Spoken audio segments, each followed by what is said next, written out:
Video pembelajaran audio dan video berbasis Android, materi tipografi oleh Noviana Krisbianti, SMK Negeri 7 Surakarta.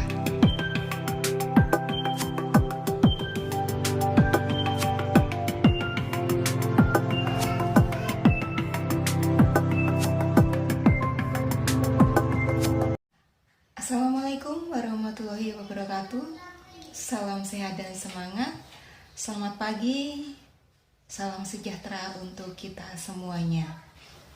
Marilah kita awali kegiatan kita hari ini dengan berdoa. Baiklah, pada kesempatan ini kita akan membuat video pembelajaran interaktif untuk materi tipografi. Kita akan bahas tentang tipografi. Sebelum kita mulai materi kita hari ini, marilah kita bersama-sama mengetahui dulu tentang kompetensi dasar dan tujuan pembelajaran yang akan kita capai. Kompetensi dasar ada dua, yaitu kompetensi pengetahuan dan kompetensi keterampilan. Untuk kompetensi pengetahuan adalah menerapkan tipografi sesuai dengan media. Sedangkan untuk kompetensi keterampilannya membuat desain dengan menggunakan tipografi secara tepat. Adapun tujuan pembelajaran yang akan kita capai adalah setelah melaksanakan kegiatan pembelajaran, peserta didik dapat memahami prinsip-prinsip tipografi dengan benar. Peserta didik dapat terampil menggabungkan prinsip tipografi untuk membuat desain menggunakan perangkat lunak. Yang pertama, kita bahas tentang pengertian tipografi. Secara etimologi, tipografi berasal dari bahasa Yunani, typos yang berarti bentuk dan graphein yang berarti menulis. Tipografi adalah ilmu yang mempelajari tentang seni dan desain huruf, termasuk simbol, dalam aplikasinya untuk media komunikasi visual, melalui metode penataan layout, bentuk, ukuran, dan sifatnya, sehingga pesan yang akan disampaikan sesuai dengan yang diharapkan. Peran dari tipografi itu sendiri adalah untuk dapat mengkomunikasikan ide atau informasi dari halaman tersebut kepada pengamat. Sekarang kita mengenal ada 4 fungsi dari tipografi. Fungsi yang pertama adalah kemudahan di dalam membaca. Fungsi yang kedua, menarik perhatian. Fungsi yang ketiga adalah menciptakan keindahan. Dan fungsi yang keempat adalah mendulang rupiah. Menurut Danton Sihombing, terminologi umum yang digunakan dalam penamaan setiap komponen visual yang struktur dalam fisik huruf adalah: yang pertama ada capline, garis maya lurus horizontal menjadi batas bagian teratas dari setiap huruf besar. Yang kedua adalah mainline, garis maya lurus horizontal menjadi batas bagian atas dari badan huruf kecil. Yang ketiga adalah baseline, garis maya lurus horizontal menjadi batas bagian bawah dari setiap huruf besar. Yang keempat adalah descender, bagian dari huruf kecil yang posisinya tepat berada di bawah baseline. Yang kelima ada ascender, bagian dari huruf kecil posisinya tepat berada di antara mainline dan capline. Dan yang terakhir ada x-height, jarak ketinggian dari baseline dan mainline. Kita bisa mencermati dari contoh penjelasan antara capline, descender, ascender, mainline, x-height, dan baseline. Kita lanjutkan ke pengelompokan huruf berdasarkan struktur garis dasar. Yang pertama adalah kelompok garis tegak lurus. Huruf ini disusun atau terdiri dari garis-garis tegak datar dari huruf E, F, H, I, dan L. Kelompok yang kedua adalah kelompok garis tegak miring, yaitu terdiri dari huruf A, K, M, N, V, W, X, Y, dan Z. Kelompok yang ketiga adalah kelompok garis tegak lengkung, jadi tersusun atas susunan garis tegak dan garis lengkung, terdiri dari huruf B, D, G, C, P, R, dan U. Kelompok yang terakhir atau kelompok yang keempat adalah kelompok garis lengkung. Terdiri dari huruf C, O, Q, dan S. Huruf secara garis besar dibedakan menjadi 5. Yang pertama adalah Roman atau serif, yang kedua adalah sans serif, yang ketiga adalah script, yang keempat monoscript, dan yang kelima dekoratif. Menurut James Craig, jenis huruf dibedakan menjadi yang pertama adalah huruf Roman atau serif. Ciri dari huruf ini memiliki sirip atau kaki atau serif yang berbentuk lancip pada setiap ujungnya. Huruf Roman memiliki ketebalan dan ketipisan yang kontras pada garis-garis hurufnya. Kesan yang ditimbulkan adalah klasik, anggun, lemah gemulai, dan feminim. Contohnya adalah yang biasa kita pakai adalah huruf Times New Roman. Yang kedua adalah sans serif. Sans serif berarti adalah tanpa serif pada ujung-ujungnya dan memiliki ketebalan huruf yang sama atau hampir sama. Kesan yang ditimbulkan adalah modern, kontemporer, dan efisien. Contohnya adalah huruf Helvetica dan Arial. Yang ketiga adalah script. Huruf script menyerupai goresan tangan yang dikerjakan dengan pena, menulis secara tangan manual, kuas atau pensil tajam, biasanya miring ke kanan. Kesan yang ditimbulkan adalah sikap pribadi atau akrab, contohnya adalah huruf script. Yang keempat adalah klasifikasi huruf monospace, jenis huruf yang mempunyai jarak atau lebar yang sama setiap hurufnya. Huruf W dan I akan memiliki ruang yang sama. Contohnya adalah kurir. Huruf pada mesin ketik juga merupakan huruf monospace. Yang terakhir adalah klasifikasi huruf dekoratif. Huruf dekoratif merupakan pengembangan dari bentuk yang sudah ada, ditambahkan hiasan dan ornamen atau garis-garis dekoratif.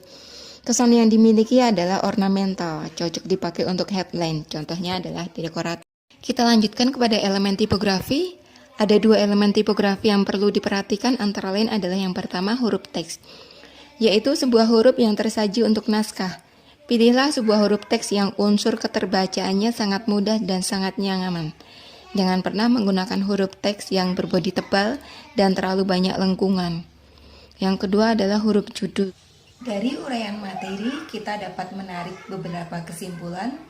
Yang pertama adalah tipografi merupakan ilmu yang mempelajari seni, desain, termasuk huruf, simbol dalam aplikasinya untuk media komunikasi visual melalui metode penataan layout, bentuk, ukuran, dan sifat. Fungsi utama dari tipografi adalah membuat teks menjadi berguna dan mudah dalam penggunaannya.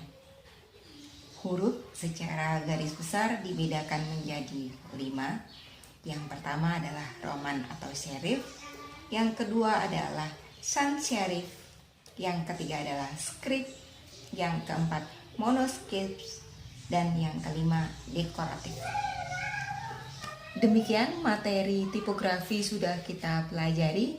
Untuk selanjutnya saya akan berikan sedikit tutorial tentang pembuatan tipografi dengan menggunakan aplikasi yang bisa kita install di handphone kita, yaitu Canva, dan dengan menggunakan Adobe Photoshop yang bisa kita jalankan di komputer atau laptop kita.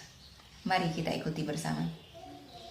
Baik, selanjutnya kita akan membuat tutorial tipografi pada wajah dengan menggunakan aplikasi Adobe Photoshop. Pertama kali kita buka aplikasi Adobe Photoshop, kemudian kita masukkan foto yang akan kita edit tipografi.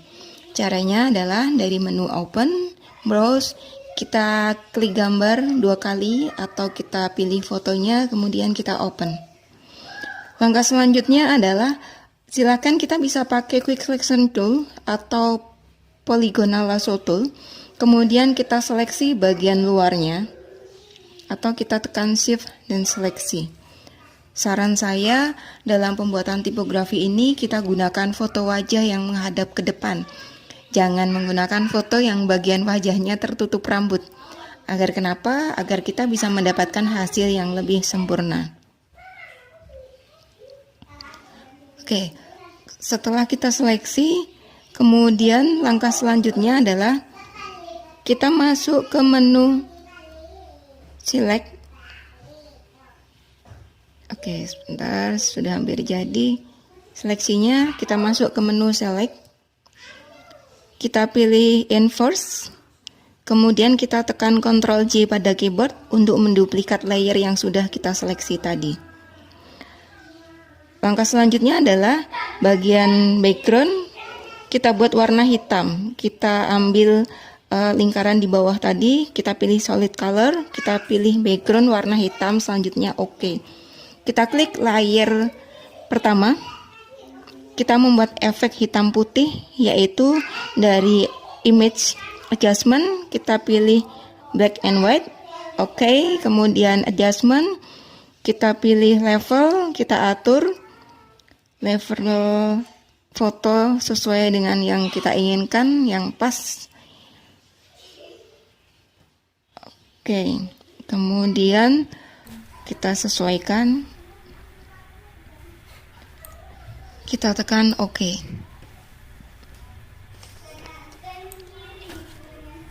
Langkah selanjutnya adalah kita pilih text tool atau type tool. Kita pilih yang horizontal type tool. Kita tahan klik, kita ketikkan teks yang akan kita buat untuk tipografi nantinya. Kita ketik beberapa teks saja. Kemudian bisa kita Ctrl C dan Ctrl V untuk menduplikat teks yang akan kita jadikan tipografi.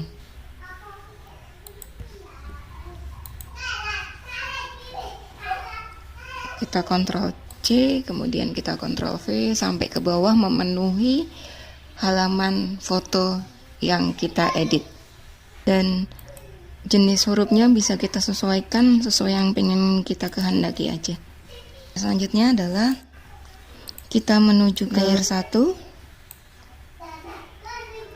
Kita klik, kita letakkan di atas layer teks. Kita klik kanan layer 1, pilih clipping mask.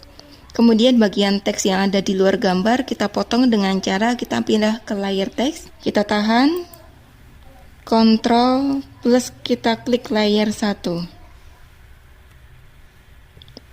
Kita klik layer mask, maka teks akan mengikuti gambar layer 1. Nah, kita bisa lihat hasil akhirnya membuat wajah dengan tipografi teks secara sederhana sudah kita lakukan. Selamat mencoba, selamat berkarya, jangan patah semangat. Kita akan mencoba membuat tipografi dengan menggunakan aplikasi Canva. Yang pertama, kita ketikkan canva.com. Template-nya sudah disediakan, fotonya sudah ada, kita tinggal mengganti fotonya, kemudian kita bisa mengganti jenis font, jenis teks. Untuk tipografi kita juga bisa mengganti tulisan untuk tipografinya. Fotonya kita bisa ambil dari koleksi foto kita. Oke, saya ambil satu aja.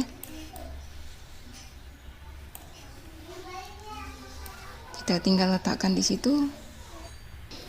Oke, misal kita ambil satu.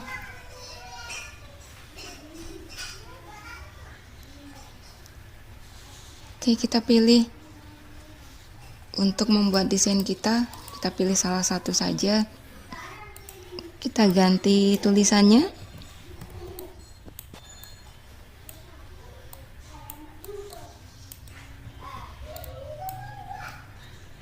Kita sesuaikan hingga menjadikan hasil seperti yang kita kehendaki.